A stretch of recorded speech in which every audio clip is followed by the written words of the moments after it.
Bonjour et bienvenue à tous pour cette 5e webconférence du dispositif REX Bâtiment Performant de l'AQC. Nous sommes encore très nombreux aujourd'hui, donc merci de respecter la fermeture des micros et des caméras. Un petit rappel pour vous dire que les précédentes webconférences, elles sont disponibles en replay sur la chaîne AQC TV, sur la chaîne YouTube de l'AQC. Et les rapports complets des précédentes aussi webconférences sont disponibles dans la mallette pédagogique du dispositif REX Bâtiment Performant. Donc, nous sommes aujourd'hui à mi-chemin dans le cadre des restitutions, puisque nous vous présentons la 5e thématique sur les 10 que l'on traite dans le cadre du projet REX Rénovation. Pour rappel, nous avons traité de la ventilation simple flux en rénovation, de la ventilation double flux en rénovation, l'isolation des rampants en rénovation et la dernière webconférence traitait de l'éclairage artificiel en rénovation. Donc, n'hésitez pas à vous abonner à la newsletter du dispositif REX Bâtiment Performant. Comme ça, vous serez à jour sur les nouvelles webconférences et puis les nouvelles publications dans la mallette pédagogique. On vous met les liens dans la discussion pour que vous retrouviez les différents éléments. En attendant que tout le monde arrive, je vous propose de répondre à une petite question concernant votre corps de métier. Alors, je vais lancer le petit sondage. Donc, vous avez le choix de participer, de cocher celle qui vous correspond. Je vais laisser quelques minutes, ça permettra de voir un petit peu le panel et puis peut-être d'orienter quelques précisions au cours de la présentation en fonction de qui vous représentez. Voilà, donc je vais poursuivre en quelques mots sur le sommaire aujourd'hui. On va faire un bref rappel de ce qu'est le dispositif REX Bâtiment Performant pour comprendre d'où viennent les retours d'expérience et comment sont choisis les enseignements que nous allons vous présenter. Je laisserai la parole ensuite à Frédéric, chargé de mission et conseiller technique au sein du pôle énergie Bourgogne-Franche-Comté, pour nous présenter les enseignements du rapport concernant l'ITE en rénovation. Nous prendrons quelques questions dans le chat au cours de la présentation, mais n'hésitez pas à utiliser l'espace de discussion et les questions pour échanger aussi entre vous, peut-être faire part de ressources que vous disposez sur les sujets qu'on va traiter aujourd'hui. Pour restituer le contexte, donc sur la diapo suivante, Frédéric, l'AQC, c'est une association loi 1901 qui a pour mission la prévention des désordres et l'amélioration de la qualité dans la construction. Elle regroupe aujourd'hui 49 organismes de la filière bâtiment autour de 3 commissions, l'observation, la prévention de produits mise en œuvre, qui est la C2P, et puis la commission prévention construction, la CPC. Elle héberge également le secrétariat des grands programmes, comme il y a pu avoir par le passé Pacte, et aujourd'hui FIBAT, Profil ou encore Ombré dans les Outre-mer. Les enseignements qui vous sont présentés aujourd'hui par Frédéric sont issus de retours d'expérience menés dans le cadre et avec la méthodologie du dispositif REX Bâtiment Performant, donc qui est un des observatoires de l'AQC, et c'est celui qui est lié aux risques émergents. Donc ce dispositif REX Bâtiment Performant, il met à l'honneur uniquement la rénovation sur la campagne de visite 2020-2021 et il est financé par le programme Profil.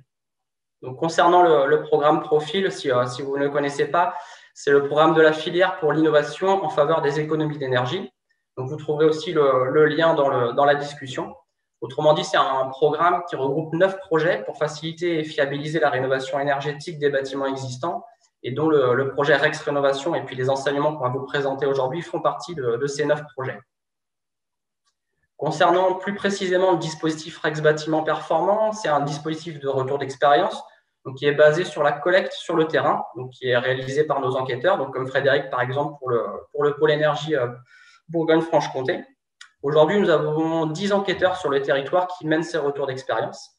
Donc sur les étapes de ce dispositif, il réalise dans une première étape des visites de bâtiments performants et rencontre les acteurs qui ont participé à leur conception et à leur réalisation.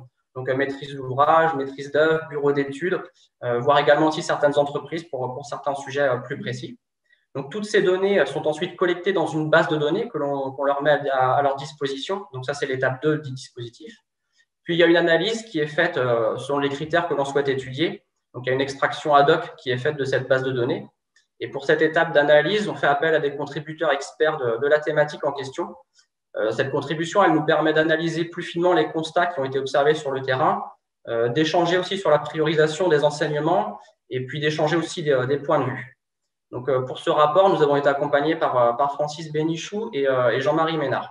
Donc ça, c'est la 3e étape. Et puis vient la dernière étape, le temps de la valorisation de ces enseignements. Donc, ce que l'on fait aujourd'hui et puis depuis cinq webconférences et qu'on va poursuivre dans le temps. Donc, l'objectif, c'est de valoriser ces résultats, de vous montrer un petit peu ce qu'on a pu voir sur le terrain, le partager avec vous. Donc, ça, c'est un des livrables, les rapports 12 enseignements, mais il y a d'autres livrables tels que des QCM, des études de cas, et puis des photos commentées notamment, que vous pouvez retrouver dans la mallette pédagogique du dispositif Rex Bâtiment Performant. Donc, encore une fois, on vous mettra le lien dans la discussion pour que vous puissiez retrouver facilement ces ressources. Je vais laisser la parole à Frédéric, donc, qui va vous donner quelques informations sur le pôle énergie Bourgogne-Franche-Comté. Alors oui, bonjour à toutes et à tous. Petite présentation du pôle énergie Bourgogne-Franche-Comté, qui est le centre de ressources régionales de Bourgogne-Franche-Comté, donc qui est dédié à l'efficacité énergétique et à la qualité environnementale du cadre de vie bâti, et qui est au service des professionnels et des acteurs du bâtiment. Alors, nous apportons de l'expertise sur des sujets techniques réglementaires en lien avec la construction durable. Nous organisons des formations pour faire monter en compétence les acteurs du bâtiment. Nous organisons également des moments de rencontre et d'échange pour les professionnels qu'on appelle les rendez-vous du bâtiment innovant, pour faire le point sur des thématiques choisies. Donc là, vous avez sur la diapo suivante la couverture du rapport IT en rénovation, donc comme je l'ai rappelé tout à l'heure avec la contribution de Francis Bénichou et de Jean-Marie Ménard. Je vais vous partager mon écran pour ceux qui ne connaissent peut-être pas le format 12 enseignements, juste pour expliquer un petit peu comment il fonctionne. Alors, je veux bien que tu départages ton écran, Frédéric, du coup, et moi, je vais partager le mien. Voilà. Donc voilà, il faut savoir que les rapports 12 enseignements, ils sont tous construits de la même manière. Vous avez une première partie qui explique un petit peu le dispositif, ce que je vous ai expliqué en préambule, qui vous donne un petit peu quelques chiffres. Ensuite, vous avez pour chaque enseignement des illustrations de non-qualité et de bonnes pratiques. Et puis toujours cette analyse qui part du constat de non-qualité, des principaux impacts, des origines de ces non-qualités. Et puis aussi la grosse partie qui est les solutions correctives et les bonnes pratiques. Donc on va vous présenter quelques enseignements aujourd'hui. Voilà, ça c'était pour la partie, le support des rapports 12 enseignements à connaître. Je vais redonner la parole à Frédéric du coup maintenant pour que nous puissions rentrer dans le vif du sujet et que Frédéric puisse vous donner quelques éléments de cadrage sur cette thématique de l'ITE, puisqu'il a fallu faire aussi un choix dans la manière d'aborder qu'est-ce qu'on allait retenir sur l'ITE. Du coup, Frédéric, je te laisse la parole pour cette introduction. Très bien, merci Samuel. Donc, pour commencer en introduction, quelques éléments concernant l'isolation thermique par l'extérieur, communément appelée l'ITE. Donc, une ITE, qu'elle soit réalisée sous enduit ou sous un bardage ventilé, est une solution retenue en rénovation pour ses nombreux avantages. Les principaux critères retenus en faveur d'une ITE en comparaison à une ITI, qui est l'isolation thermique par l'intérieur, sont tout d'abord une amélioration de la performance de l'enveloppe, qui se retrouve simplifiée du fait de la suppression de nombreux ponts thermiques importants, comme ceux créés par les dalles intermédiaires ou les murs de refend.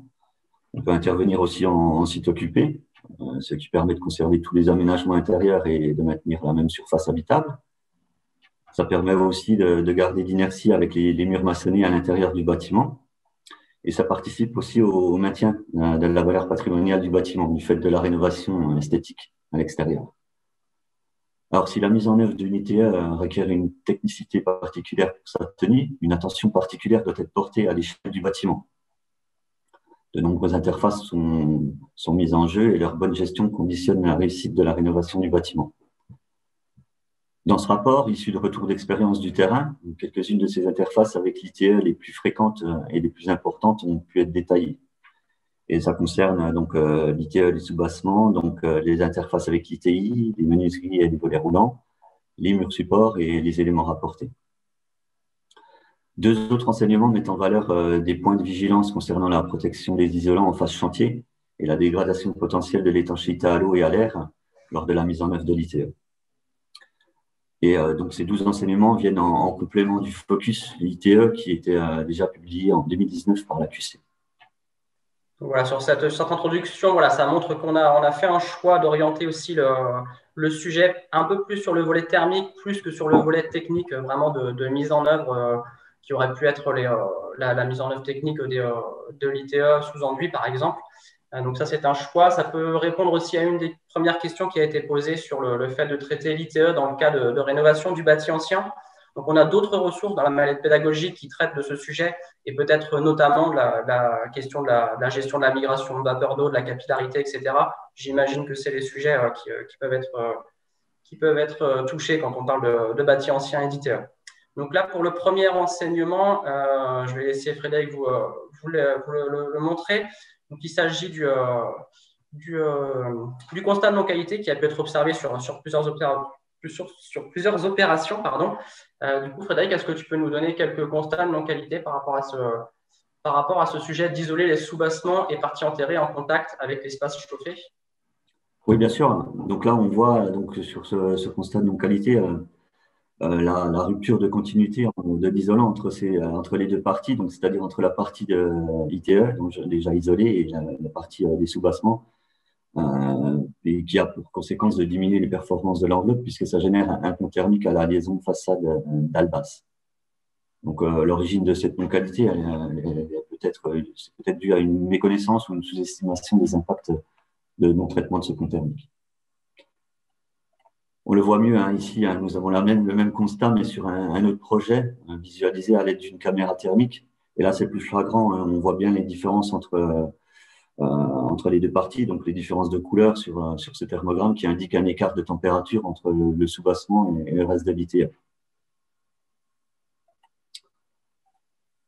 Donc, on a pu constater sur ces deux photos que les principaux impacts sont la perte de performance de l'enveloppe, donc avec la création d'un pont thermique à la liaison façade-plancher.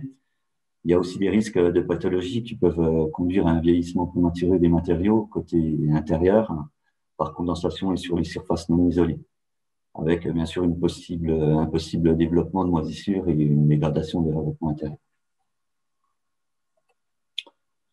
Pour corriger cela, il faut assurer la continuité de l'ITE en maîtrisant l'humidité au droit des parties enterrées, en isolant les murs en sous-bassement et en partie enterrée. La hauteur de l'isolation doit être suffisante pour traiter ce pont thermique. Elle doit être proche de 40 cm sous le niveau de la dalle intérieure. Pour illustrer les bonnes pratiques, ici, un décaissement sur le pourtour de la maison a été réalisé au préalable. Donc, les dalles ciment de la terrasse ont été enlevées pour permettre de décaisser le pourtour de la maison et d'isoler le sous-bassement. Pour conclure sur cet enseignement en bonne pratique, on peut ajouter donc qu'il faut choisir un isolant qui résiste aussi bien à la compression du remblai qu'à la pression exercée par l'eau. Il faut poser l'isolant en contact direct avec l'étanchéité. Toutefois, il faut veiller à fixer l'isolant par collage uniquement pour ne pas percer l'étanchéité et permettre à l'eau de s'y infiltrer. Il faut assurer aussi une rupture de capillarité entre l'isolation du sous-bassement et l'isolation en partie courante. Et en dernière bonne pratique, il faut prendre en compte les déperditions dans l'étude thermique pour définir les besoins réels de chauffage. Ok, merci Frédéric. Donc sur l'enseignement suivant qui traite d'une autre interface et l'enseignement qui est d'assurer une isolation suffisante à l'interface ITE-ITI. Est-ce que tu peux nous donner quelques éléments de constat de non-qualité sur le terrain et de quoi on parle en fait sur cette interface? Oui, tout à fait. Donc, sur cette photo-là, on voit les jonctions entre les parois isolées par l'extérieur et les parois isolées par l'intérieur n'ont pas été traitées. Donc, dans cet exemple, l'isolation par l'extérieur de cette maison mitoyenne s'arrête au niveau du mur mitoyen. Donc, aucune isolation complémentaire du mur n'est prévue à l'intérieur. C'est-à-dire qu'à la jonction de l'ITE et d'ITI, il n'y a aucun retour d'isolant présent dans l'angle intérieur. Donc, l'origine de cette non-qualité peut être une absence d'études thermiques permettant d'identifier des points sensibles pour la performance de l'ITE ou une méconnaissance des impacts du non-traitement de ces ponts thermiques. Donc, dans cette configuration, un pont thermique important se crée à la liaison du mur isolé et du mur de refend, donc générant une perte de performance de l'enveloppe, entraînant des risques de pathologie côté intérieur par condensation sur les surfaces non isolées. Donc, ça peut entraîner également un développement de moisissures ainsi qu'une dégradation des revêtements intérieurs. Afin de limiter les impacts, il est nécessaire de réduire les ponts thermiques en réalisant un retour d'isolant intérieur localisé au droit de l'angle. Voilà, pour la solution corrective. Mais là, on le voit sur cette photo, on a un mur de façade d'une maison en pierre qui est isolé par l'intérieur. C'est le mur de gauche. Les autres murs, eux, sont isolés par l'extérieur, certainement pour des raisons esthétiques ou patrimoniales. Donc, on constate bien un retour d'isolant qui a été mis en œuvre d'à peu près 1 mètre ici et qui assure ce traitement le traitement du pont thermique. Voilà, on comprend mieux ici avec cette coupe de mur hein, pour ce projet de rénovation incluant une ITE sur les piliers et une ITI pour les façades. Donc là, on voit le retour d'isolation intérieure de à peu près 60 cm qui est prévu à l'angle du mur pour casser ce pont thermique limité. Donc, en bonne pratique, il est important de réaliser une étude préalable au chantier hein, pour identifier et caractériser les points singuliers sensibles pouvant être source de perte de performance thermique et de désordre, de réaliser le retour d'isolation intérieure sur une largeur suffisante. Donc, on préconise généralement 60 cm minimum de part et d'autre de l'angle. Il faut également utiliser un isolant permettant d'atteindre la résistance thermique souhaitée tout en limitant l'épaisseur visible du décroché et la perte de surface habitable. Ok, donc sur l'enseignement suivant pour poursuivre, on a choisi de relever cet enseignement, assurer la continuité de l'isolation entre les menuiseries existantes et l'ITE. Donc encore une fois, justifié par des retours terrain qu'on a pu encore voir. Est-ce que tu peux, de la même manière, nous donner des constats de non-qualité sur cet enseignement? Bien sûr, on voit sur cette photo, donc on constate que le retour en tableau des menuiseries posées au nu intérieur des façades n'ont pas été isolés lors des travaux d'ITE. Donc, on le voit bien, hein, l'isolation des tableaux de fenêtres n'est pas prévue et ne sera pas réalisée. Donc, les nouvelles menuiseries existantes ne disposent pas de dormants suffisamment larges pour accueillir l'épaisseur d'isolation nécessaire. Donc, les constats, les principaux impacts, c'est le risque de la création d'un pont thermique important, donc à la liaison de cette menuiserie et du gros œuvre, entraînant un point froid et générant une perte de performance de l'enveloppe. Donc, également des risques de pathologie en intérieur par condensation pouvant entraîner une dégradation des revêtements intérieurs. Deux solutions correctives sont possibles. Donc, assurer la continuité de l'ITE en isolant les tableaux de baie. Utiliser des isolants ébrasés en épaisseur pour limiter la perte en apport de lumière naturelle. S'il n'y a que très peu d'épaisseur pour isoler le tableau, il est possible d'utiliser de l'aérogel de silice qui apporte vraiment une performance une réelle performance des 1 ou 2 cm.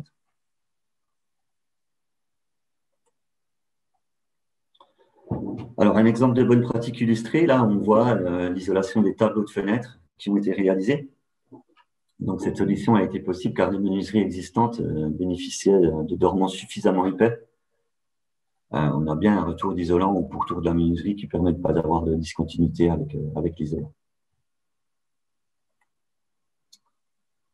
En bonne pratique complémentaire, il est important d'étudier les différentes possibilités de traitement en fonction des parois, en fonction de la position des menuiseries dans l'encadrement et bien sûr de leur état. Deuxième bonne pratique, c'est d'isoler les retours en tableau de baie lorsque les menuiseries existantes sont en bon état et conservées. Troisième bonne pratique était de poser les menuiseries neuves au nu extérieur du mur en support et dans le plan de l'ITE lorsque les menuiseries existantes n'est pas conservé. Là, c'est le cas idéal, hein, car dans ce cas, il n'y a pas besoin d'isoler les tableaux, hein, car les menuiseries sont au niveau de l'isolant directement et on n'a pas de pont thermique. Quatrième bonne pratique, c'est d'éviter les points durs hein, entre l'ITE et le dormant de la menuiserie par des solidarisations avec un profilé de raccordement souple ou une bande de mousse imprégnée. Ok, donc l'enseignement suivant, donc toujours qui concerne les menuiseries, on en a parlé un petit peu, donc positionner les menuiseries au nu extérieur dans le plan de l'isolation. Donc pourquoi on a choisi cet enseignement, à partir de quel constat sur le terrain assez récurrent? Alors oui, pour cet enseignement, nous avons l'exemple d'une rénovation globale, donc avec changement de menuiserie et pose d'ITE. Donc, on constate là que les menuiseries ont été placées au nu intérieur. Ça veut dire qu'elles ont été replacées à leur place initiale, en fait. Bien que le retour de tableau ait été isolé, l'isolation des tableaux est effectuée avec une épaisseur d'isolation moins importante que les parties courantes et ça reste un point faible thermiquement.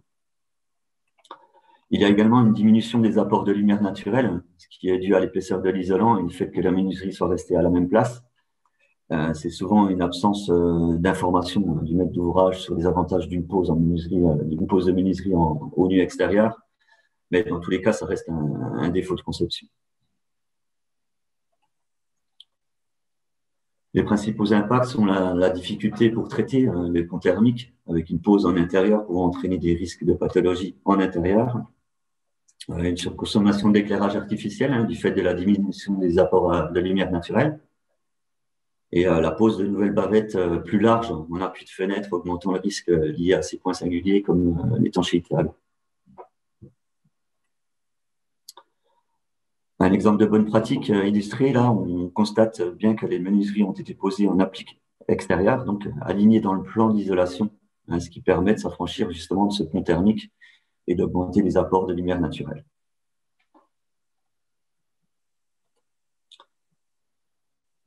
Au niveau des bonnes pratiques, lors d'une rénovation globale, ITE plus menuiserie, il convient de poser des nouvelles menuiseries en applique extérieure, donc avec pré-cadre ou des pattes équerres pour éviter les ponts thermiques en tableau.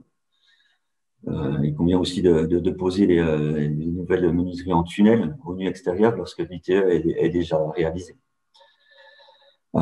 Désolidariser les systèmes d'enduit du dormant de la menuiserie, comme les mousses imprégnées, précomprimées, le mastic sur fond de joint, les profilés de liaison adaptés et de traiter également les allèges et les linteaux.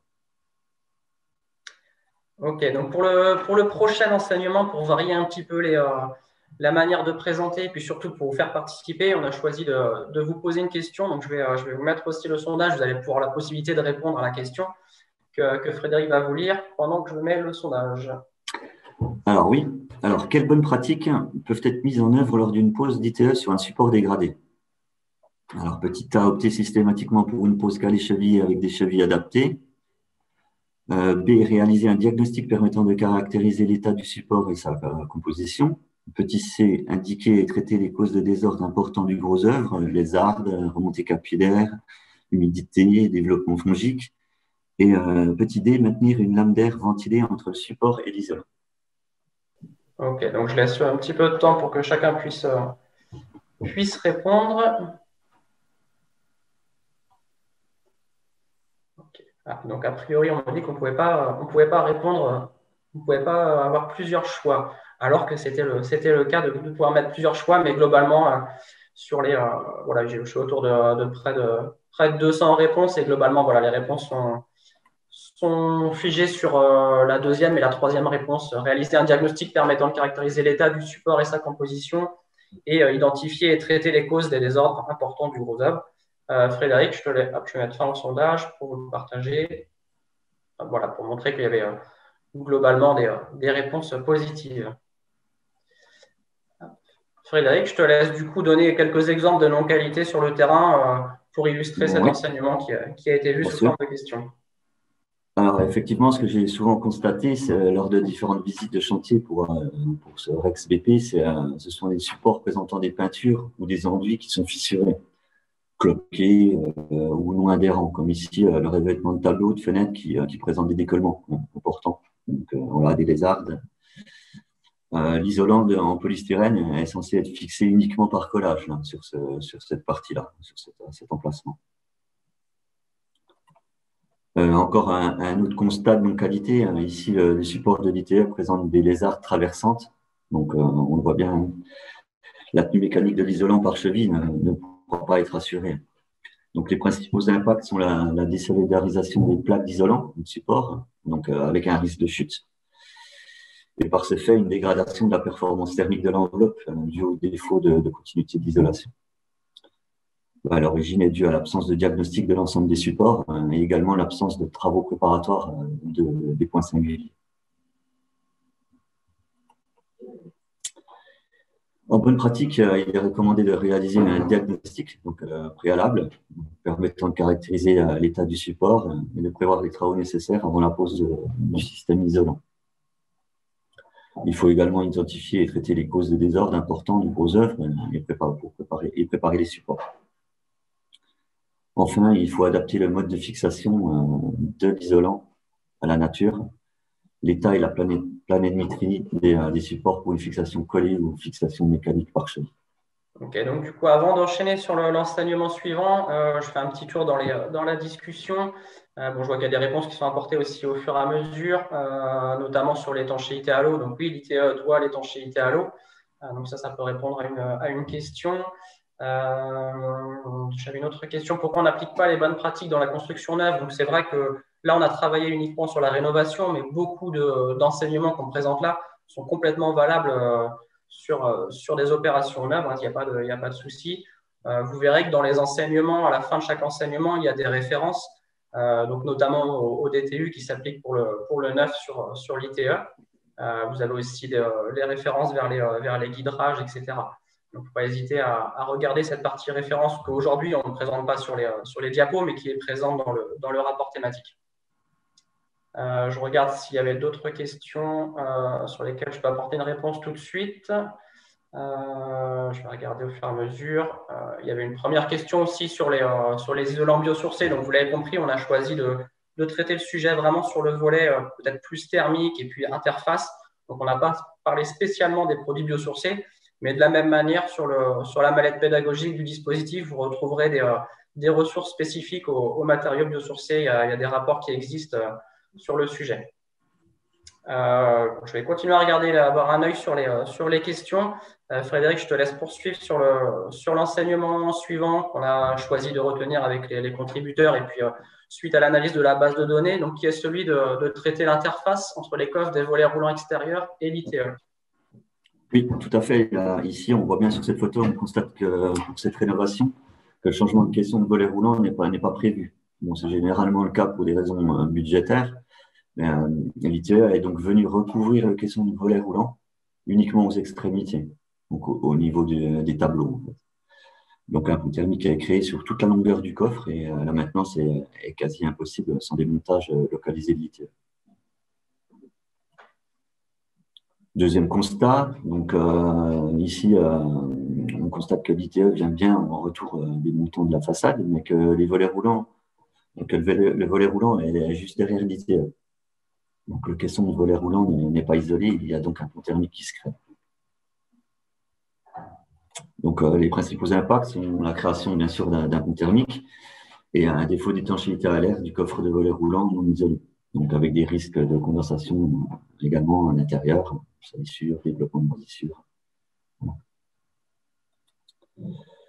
La solution corrective est d'isoler l'intérieur du caisson lorsque celui-ci est démonté avec une isolation mince lorsque c'est possible techniquement. Une illustration de bonne pratique, donc là avec des volets roulants qui sont fixés par-dessus l'ITE, donc voilà, avec des accessoires adaptés bien sûr, et dans ce cas le pont thermique est évité.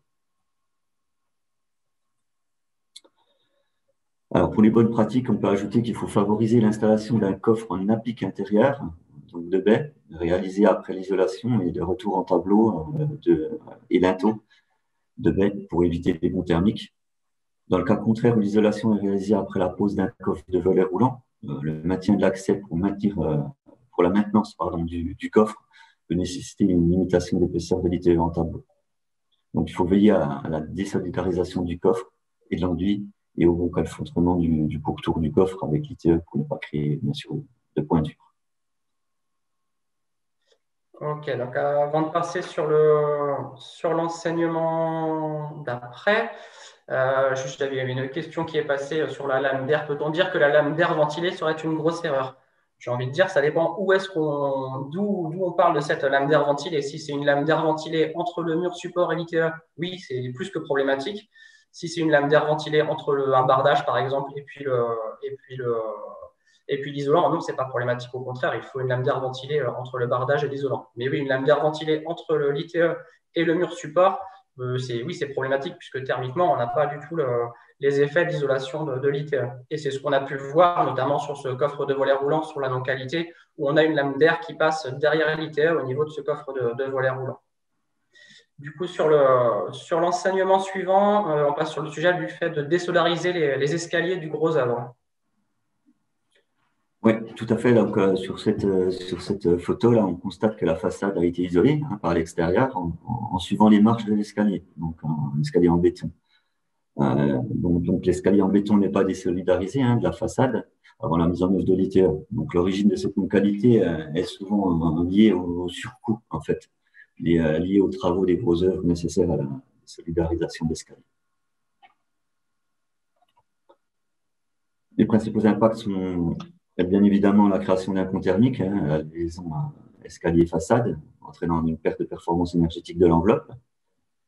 Il y a aussi un risque de pathologie côté intérieur par condensation sur les surfaces non isolées, qui peut entraîner un développement de moisissures et une dégradation des revêtements intérieurs, et également donc un inconfort thermique généré par la présence de parois froides. Donc un exemple de bonne pratique, sur cette photo, on a désolidarisé l'escalier portant, donc avec la suppression du ferraillage pour que l'ITE passe bien derrière l'escalier pour supprimer le pont thermique. Donc, toutefois, il faut bien veiller à traiter contre la corrosion les aciers affleurants. Voilà, là, on le voit sur cette photo, une vue après la pose de l'ITE.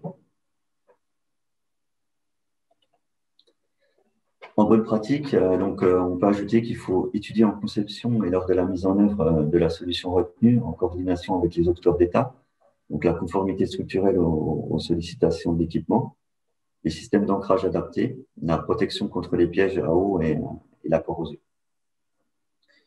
En bonne pratique également, il faut déposer l'escalier existant et rapporter un nouvel escalier à structure métallique ou bois autoportant ou en imitant les points de fixation. Ces fixations seront alors mises en place préalablement à l'ITE et le système d'ancrage retenu sera rupture thermique. Sur l'enseignement suivant, donc on poursuit sur cette idée de pont thermique par les éléments rapportés. Donc là, ici, on a un enseignement sur désolidariser les petits éléments rapportés. Donc, autant on était sur du gros œuvre précédemment. Là, on a souhaité aussi traiter, puisque c'est des choses qu'on a vues beaucoup sur le terrain encore, sur le fait de désolidariser les petits éléments rapportés. Ouais, effectivement, là, on a un premier constat de non-qualité. Là, on peut voir que les poteaux de fixation de la clôture n'ont pas été déposés avant les travaux d'isolation. L'interruption du poteau de fixation engendre un gros pont thermique. Les origines sont multiples, le non-respect des règles de l'art, bien sûr, l'absence ou la mauvaise préparation du chantier également, et la méconnaissance de l'existence de fixations spécifiques. On voit un second constat de non-qualité. Sur cette photo, la descente d'eau pluviale n'a pas été déportée avant les travaux d'isolation par l'extérieur. Et l'isolation s'arrête de part et d'autre de la descente d'eau, ce qui génère un important pont thermique clinique sur toute la façade. Donc, à noter cependant qu'ici, la garde au sol a bien été conservée, on le voit, et que le soubassement n'a pas été isolé car la dalle du plancher bas est plus haute.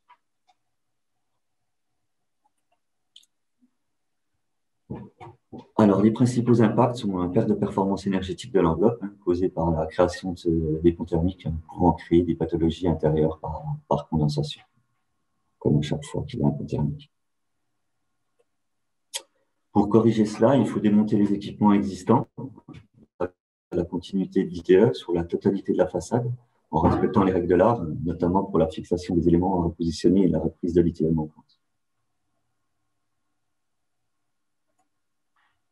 Donc, en bonne pratique, ici, la descente d'eau, on voit bien, a été déposée pour mettre en œuvre l'ITE, puis refixée sur la façade. Donc, des coudes de raccordement en bas d'ITE permettent une connexion au collecteur d'eau pluviale.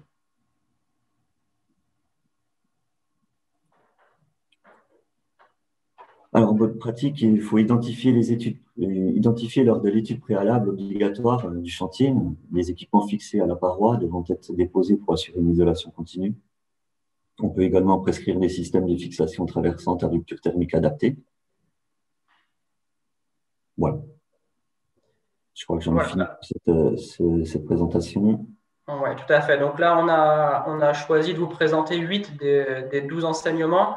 Donc, vous verrez, il y a encore plus de détails dans le descriptif des enseignements, dans le rapport 12 enseignements à connaître. Il y a notamment dans les enseignements qu'on n'a pas traités aujourd'hui, il y en a 4 qu'on n'a pas traités, notamment celui qui est de respecter la hauteur minimum du départ bas de l'isolation. Donc, qui est un peu dans la continuité du premier enseignement qu'on vous a présenté. Il y a un enseignement sur le fait de fixer les équipements de façade avec des systèmes adaptés thermiquement et mécaniquement. Donc, c'est un enseignement qui vient à la suite de l'enseignement du fait de désolidariser les éléments rapportés. Et donc, du coup, on explique qu'il y a des équipements et des dispositifs qui existent pour conserver thermiquement la performance de l'ITE tout en venant accrocher ces éléments. Il y a un enseignement aussi sur le fait de protéger les isolants en phase chantier. Alors, il y a une première réponse qui est apportée sur le volet intempéries, notamment de protection intempéries liées à la pluie, on pense surtout, mais aussi à la chaleur. Si on doit poser un enduit, il faut faire attention aux conditions dans lesquelles on le fait. Il y a un petit nota bene sur la partie incendie, j'en profite pour en parler, puisqu'il y a une question dans la discussion sur ce sujet-là. Donc oui, là-dessus, sur ce volet incendie, moi je vous préconise vraiment de vous rapprocher de l'IT 249, qui permet de prendre toutes les dispositions pour la non-propagation au sein du même bâtiment, mais la propagation d'un bâtiment à un autre, etc. Il y a tous les éléments à prendre en compte en fonction de la destination du projet. Si on est sur de la maison individuelle ou du collectif, on n'aura pas la même application. Donc, vous avez un enseignement qui traite sur ce sujet de protéger les isolants en phase chantier, donc lors de la pose aussi, mais aussi les isolants quand ils arrivent sur le chantier avant qu'on les mette en œuvre.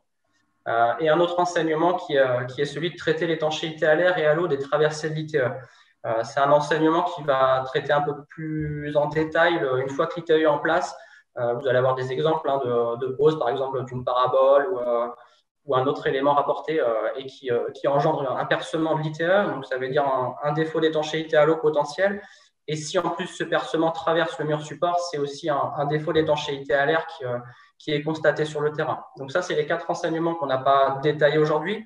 L'objectif, c'était dans 45 minutes de vous montrer un petit peu ce qu'il en retourne de ce rapport. Et puis du coup, je vais repasser la parole à Frédéric pour quelques éléments de conclusion. Et je vais regarder si dans la discussion, il reste encore des sujets qu'on n'a pas abordés ou sur lesquels vous n'avez pas pu échanger entre vous. Oui, donc pour conclure, donc loin d'être une liste exhaustive, les enseignements retenus ici montrent quelques points de vigilance et une bonne pratique pour optimiser le potentiel d'une isolation thermique par l'extérieur. Donc, une grande partie des difficultés rencontrées sur le terrain, quand elles ne sont pas liées à la mise en œuvre technique pure, ils trouvent leur origine dans l'absence de la mauvaise gestion des interfaces, en fait. Il peut ainsi être appelé la nécessaire anticipation des travaux en fonction de l'existant. Donc, dès la programmation, il est primordial d'identifier les travaux induits, comme la reprise des supports, voire le décaissement du pourtour du bâtiment, pour assurer une continuité d'isolation. La dépose ou la désolidarisation des éléments rapportés seront également notifiés à cette étape.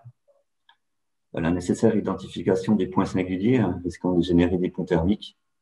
Donc, des retours d'isolants seront à prévoir pour assurer le traitement thermique entre ITE ou ITI, ou encore des retours de tableau lorsque les menuiseries sont en appliqué intérieur. Mais quels qu'en soient les postes de travaux engagés ou non, la connaissance et l'identification précise de l'ensemble des interfaces est le point de départ. Donc, chacune d'entre elles doit être clairement listée pour avoir une approche globale. En fonction des relevés de l'existant, une solution technique doit être proposée et discutée avec les professionnels concernés.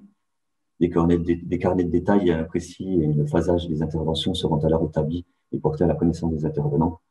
Et pour cela, il est nécessaire de bien connaître les normes et les règles de l'art afin d'assurer cette bonne mise en œuvre de l'ITE. Ok, merci Frédéric.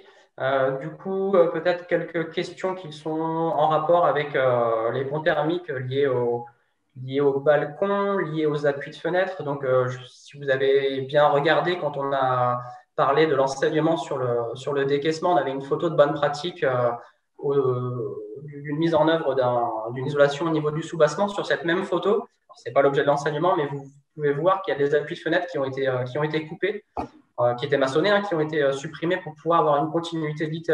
Donc oui, en termes de bonne pratique, c'est l'idéal pour gérer les ponts thermiques de supprimer tout ce qui est appui de fenêtre ou autres éléments qui affleurent de la surface. Sur le sujet des balcons, on a aussi, alors on pourra le traiter en photo commentée, on a des photos commentées qui montrent la mise en œuvre de rupteurs de pont thermique spécifiques. Donc là, il y a toute une question de reprise de charge, etc., qui rentre en jeu. Donc ça, c'est les bonnes pratiques qu'on a pu voir sur le terrain. Et en l'occurrence, à l'inverse aussi des non-qualités où la désolidarisation des balcons n'a pas été faite. Et clairement, oui, ça provoque des ponts thermiques à ce niveau-là. Autrement, sur le sujet, bon, il y a quelques sujets plus de thématiques de matériaux, quel type de matériaux. Là, on ne va pas s'étendre, mais voilà, il faut toujours regarder le domaine d'emploi des matériaux qu'on va utiliser, notamment sur les parties en soubassement. Hein, donc Frédéric l'a bien rappelé, donc je ne vais pas y revenir sur cette question. Voilà, juste bien se référer au domaine d'emploi des matériaux, à leurs avis techniques avant de les mettre en œuvre. Voilà, donc du coup, il y a quelques questions. On balayera aussi les questions qui n'ont pas trouvé de réponse ou que je n'ai pas vu passer encore. Vous recevrez un mail, hein, comme quoi la présentation d'aujourd'hui est disponible en replay et du coup, on regardera un petit peu les questions qui peuvent être restées en suspens. Pour terminer, du coup, avant que vous partiez, je vais vous diffuser aussi une petite vidéo de la mallette pédagogique qui vous montre un petit peu les ressources qu'on peut trouver et puis comment c'est organisé. Voilà. Donc le site de la mallette pédagogique, quand vous allez pour la première fois sur le site de la mallette pédagogique, vous pouvez choisir un parcours. Si vous êtes formateur enseignant, si vous êtes professionnel, voilà, vous aurez des mises en avant de certaines ressources qui sont plus adaptées à votre profil. Donc vous pouvez choisir un parcours. Et puis ensuite, dans la mallette pédagogique, vous allez pouvoir les systèmes de recherche, trouver les différentes ressources qui vous intéressent, donc des QCM, les rapports dont on vient de parler aujourd'hui, des études de cas, des photos commentées et bien d'autres livrables encore. Vous avez la possibilité sur cette mallette pédagogique également de sélectionner les documents qui vous intéressent et de créer votre propre collection pour télécharger l'ensemble des documents. Donc, soit par thématique, soit par type de livrable, voilà, vous avez juste à cocher les différentes ressources qui vous intéressent et c'est possible de les stocker pour mieux les retrouver. Du coup, pour cette présentation, on a fait le tour de ce qu'on souhaitait vous présenter et notamment voilà, vous dire que ce rapport est disponible en téléchargement. Du coup, le prochain rendez-vous sur les webconférences, il aura lieu le jeudi 1er juillet. Donc pareil, toujours un jeudi à 11h30 et nous parlerons des chauffe-eau thermodynamiques en rénovation avec Carlos Vasquez du Centre de ressources Envirobat de BDM. Donc j'en profite pour remercier Frédéric, les contributeurs, remercier Martin, Christelle qui ont suivi aussi la discussion, qui ont pu vous apporter certaines réponses dans la discussion, remercier Mathias à la technique également. Et puis donc on vous donne rendez-vous le jeudi 1er juillet. Bonne journée à tous, bonne journée Frédéric. Bonne journée, merci à vous.